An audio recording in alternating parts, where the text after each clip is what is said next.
கல்யாண சமையல் சாதம், காய்கறிகளும் பிரமாதம், அந்த கௌரவ பிரசாதம் இதுவே எனக்கு போதும்.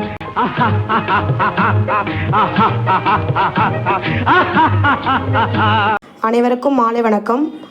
இன்றைக்கி ஈவினிங் ஸ்நாக்ஸில் நான் என்ன செய்ய போகிறேன்னு பார்த்தீங்கன்னா பன்னீர் தவா ஃப்ரை தாங்க. இது எப்படி செய்யலான்னு பார்க்கலாம் வாங்க. முதல்ல அதுக்கு தேவையான மசாலா மிக்ஸ் பண்ணி வச்சுருக்கேன்.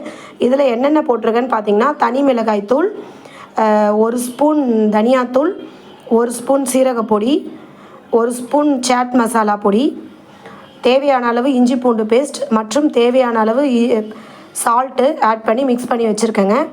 இப்போது சிறிய துண்டுகளாக கட் பண்ணி வச்சுருக்க பன்னீரை இதில் டிப் பண்ணிவிட்டு தவாவில் ஃப்ரை பண்ண போகிறோம். அதுக்கு ஃபஸ்ட்டு தவா காஞ்சிடுச்சு, கொஞ்சமாக ஆயில் விட்டுக்கலாம். தவாவில் ஆயில் விட்டாச்சு, அது இப்போ நல்லா ஹீட் ஆகுது. அது ஹீட் ஆகணும் பன்னீரை இந்த மசாலாவில் டிப் பண்ணி ஃப்ரை பண்ண வேண்டியதாங்க. வாங்க பன்னீரை மசாலாவில் டிப் பண்ணிக்கலாம்.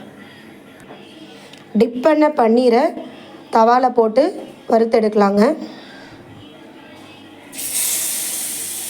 சிம்மில் வச்சுக்கோங்க ஸ்டவ்வை.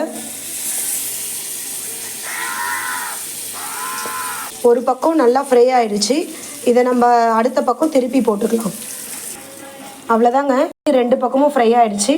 இப்போ நம்ம இதை பிளேட்டுக்கு மாற்றிட்டு சூடாக பரிமாறிடலாம். அவ்வளோதாங்க, சுவையான பன்னீர் தவா ஃப்ரை ரெடிங்க. இது எப்படி இருக்குன்னு சுவைச்சு பார்த்து நான் சொல்கிறேங்க. டேஸ்ட்டு சூப்பராக இருக்குங்க. நல்லா சூப்பராக வெந்திருக்கு பன்னீர். டேஸ்ட்டு செம்மையாக இருக்குது. நீங்களும் வீட்டில் ட்ரை பண்ணி பாருங்கள். பாய்.